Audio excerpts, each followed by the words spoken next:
Looking at the camera or at you? Whichever you want to do, man.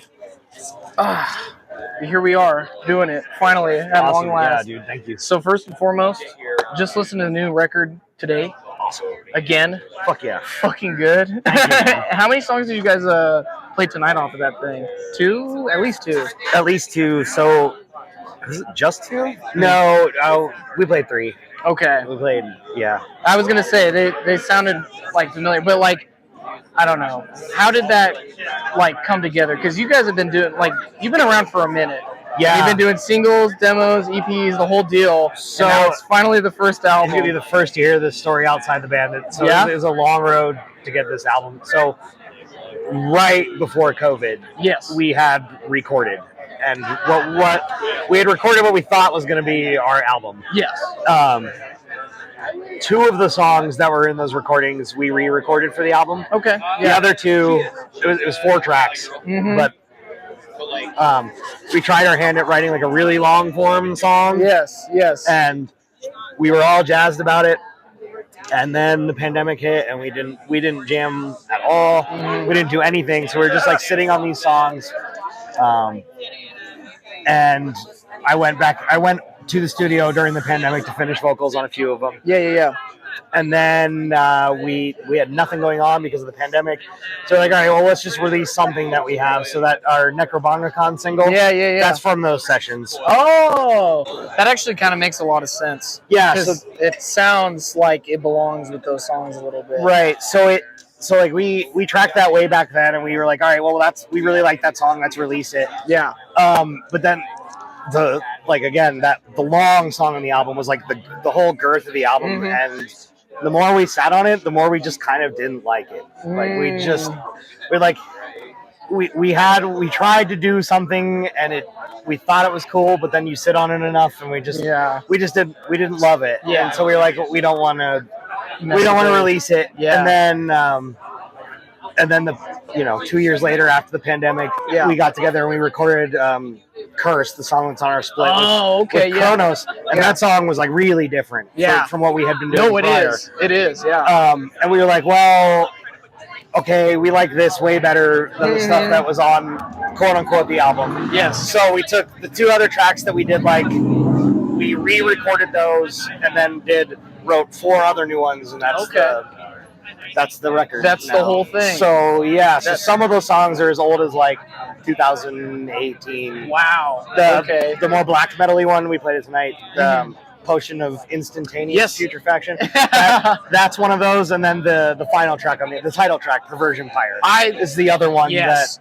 And that's like by far the doomiest song on the record. It is. Yeah, it really is. I was going to say, though, speaking, because, I love your guys' song titles and the lyrics. Thanks. Were you ever trying to, emulate anybody, or were you just, did that get, because Crystal Ball Gag, Necro those are insanely epic. I have a theory about being in a metal band, and I don't think I think some metal bands take themselves way, way, way too seriously. Yes. And that's kind of my way to avoid that. I'm like, I need to do something tongue in cheek here every once in a while. And sure. So that's where those come from. The rest of it, I don't know. I was an English major in college. Oh, okay. With a concentration in medieval literature. So all the stuff like alliteration and all that, it's very big for me just personally. That's why. I love it. Made its way into what we do. That's really fucking cool. It did come in handy, using that degree. Yeah, Mom. See? It did the thing. Right on. Well, okay. And so when you guys were recording pre-pandemic, was Austin Minnie involved? Yeah, he's done all our stuff. He's done all our stuff. All right, sick as fuck. That's amazing. Yeah, it's been really fun working with him because he's gotten better in tandem with us. Yes. So it's every time we go in, we're happier with what we get out. Yeah, and when did your guys' band form? So 2014? 17. Oh, so I was way off.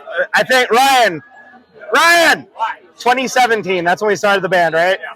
2017. Okay. Excellent. Ryan and I have been really close for a long time, and always just I used to be in the silly grindcore band back in the day. Yeah.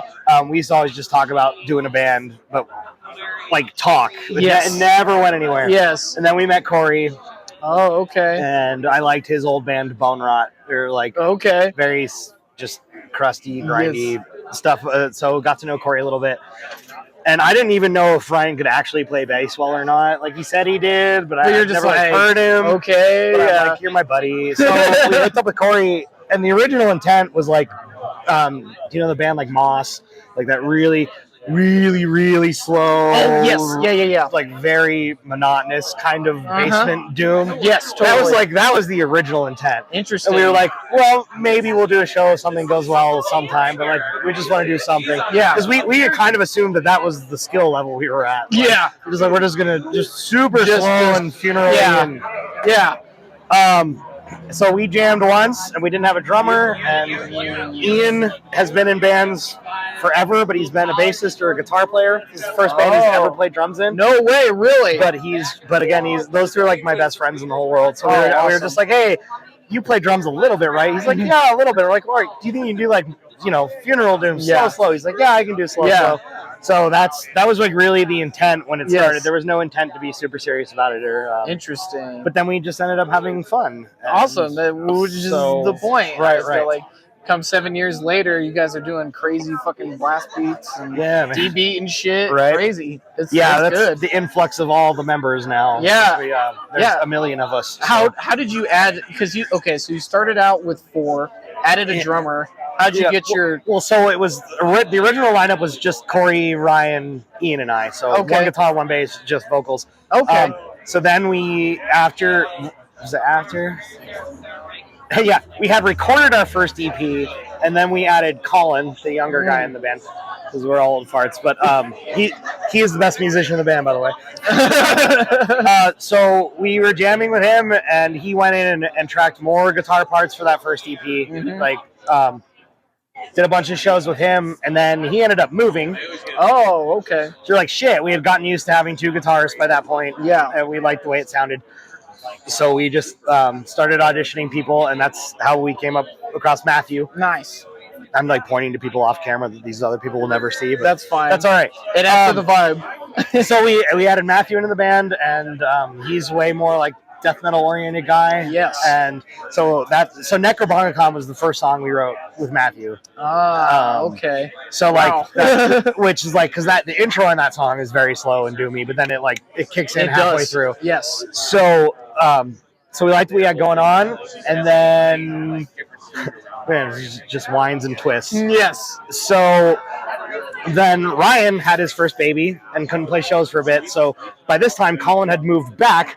And was filling in on bass. Yeah. While Ryan was popping them out. Yeah. So we did that, and then pandemic. Wow. So then nothing. And then when it was time to post-pandemic, time to start going again, we were like, well, all 3 of them are here. Yeah. We're all buds. Let's just all jam and see what happens. So now here we are, a 6-piece. And it works, man. You got all those layers to it and shit. So that's awesome. Yeah, they all bring lots of different stuff. Dude, that's so sick. So I was gonna ask too, when a little bit, I'm kind of curious how you guys write, because you got so many members. Do you have like a core writing team, or you just bring ideas? Yeah, we all just get in the basement together and start just tossing out ideas. I don't play any instruments, right? But I like hum out riffs all the time. Dude, that's the way I do the same thing. Like the part on Perversion Pyre, the title track of the album, where it does like the break. I love that. We couldn't figure out what to come next to the song, and the first half of that song reminded me of like an old down riff. Yeah. I was like, we need like a down breakdown. Yeah. And Matthew's like, oh, like this? I'm like, yes. There it is. So yeah, we're just ripping off down. But so we're very collaborative. Nice. We tend to, since there are so many of us, it's not infrequent to have practices without 1 or 2 of us, and everyone else just jams. When that happens though, we usually don't ever write. It's just kind of like hold off. But when we're all in the room together, we just we get it done quick. Dude, that's great. The 4 tracks on the album that we hadn't written pre-pandemic, we wrote those 4 songs. So the bulk of the album we wrote in, I want to say 2 or 3 months. Oh shit! Okay. Just boom. Yeah, we were happy with it. Yeah. And fucking sick, dude. That's crazy. Yeah, I can't wait for this fucking thing to be out. Yeah, I know, dude. You've been sitting on it for so long, and it's coming out. September 21st. 20th is the drop date. We play the 21st. That's right, and you're playing here, right? 7th Circle. Oh, you're playing the 7th. Yeah. Oh, okay, that's we how. sell more merch there. Yeah, no. Are you gonna have new merch, new designs? And shit? we have a spread. Nice. For sure. Are you gonna play the full album as well? Ooh. Probably like just once. Yes. Because it's hard, and I'm old and fat. But really excited about it. It should have been out a while ago. But we're here it is. It's here now. They finished recording all the instruments last June. Oh, and, wow! Like the week they finished, I moved out of state. Yeah, I was gonna say now you're out of state. So I had to keep coming back to finish and all that, but it's done. It's in the can. It's off to the presses. Yeah, yeah. You guys gonna do CD, vinyl, cassette? CD first, cassette, and then vinyl when we get some Skrill. Yeah. That's the hard part, right? But yeah, this label Grand Vomit Productions is putting out the physical stuff. Nice. He's great. We're like the odd band on that label that's like all gore grind and grindcore. That makes a lot of sense. Which that's my salad, man. Yes. That's what I came up in. Yeah. Grindcore and that sort of shit. So I was just a fan of his label, and when we decided to shop it, he was all about it. So nice. Yeah, because have you done stuff through them before? Is this the first one? No, nice. It's just very random. Yeah. I sent him an email. Like I sent a bunch of people an email, and we got in touch with a couple labels, and he was chill and like our size, our speed. Yeah. No, not a lot of expectations. Like we're not going to be touring the world here any minute or anything like that. So it's a good fit. Nice. Yeah. Right on, man. And they're out of Colorado? Philadelphia. Interesting. Yeah. The internet brings us all together. It really does, dude. Well, I was going to ask for the grindcore stuff then, is that the first bands that you were in? I was in a really silly grindcore band for a long time called Parasite Hilton. Okay.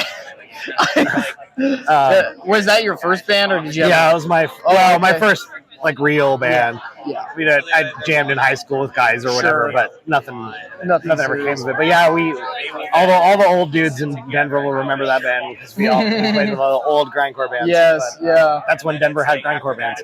Yeah, I was gonna say we don't really anymore. Yeah, I can't. Shout out to Berated. They're like the one left. They're so good. Yeah, they are. Actually, on that same label as well. So no way, really? Yeah. That's interesting. Well, I was gonna ask then, like, kind of getting into like heavier side of music.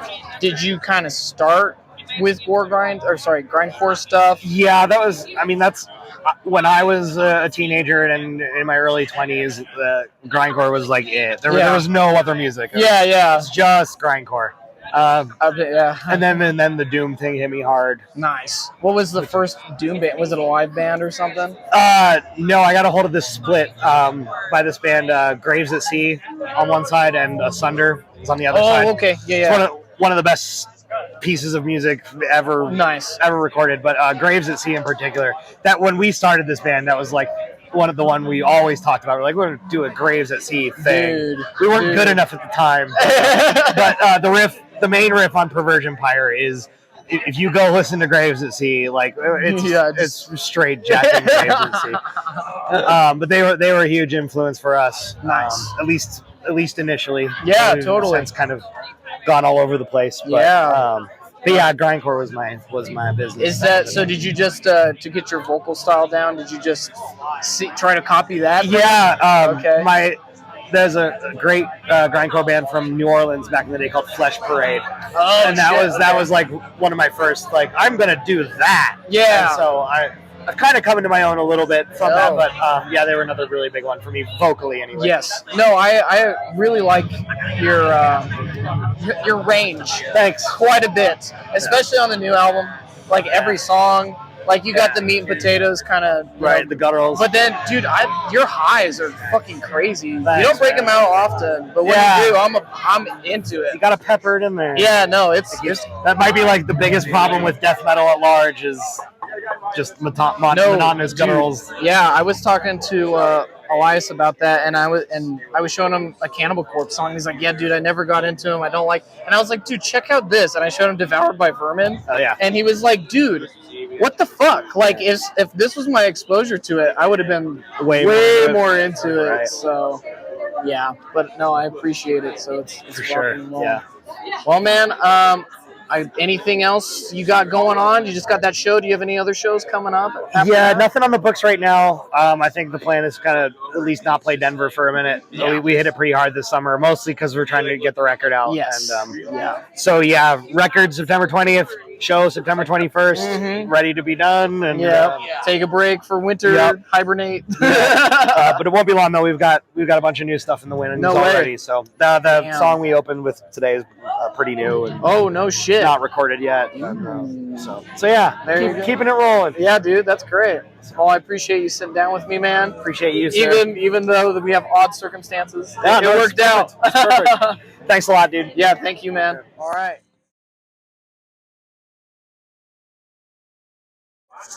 Would you check our shit at some point? The merch? Just my vest is sitting back there. That's all. Oh, I was wondering where that thing went. It's too hot for that shit in there.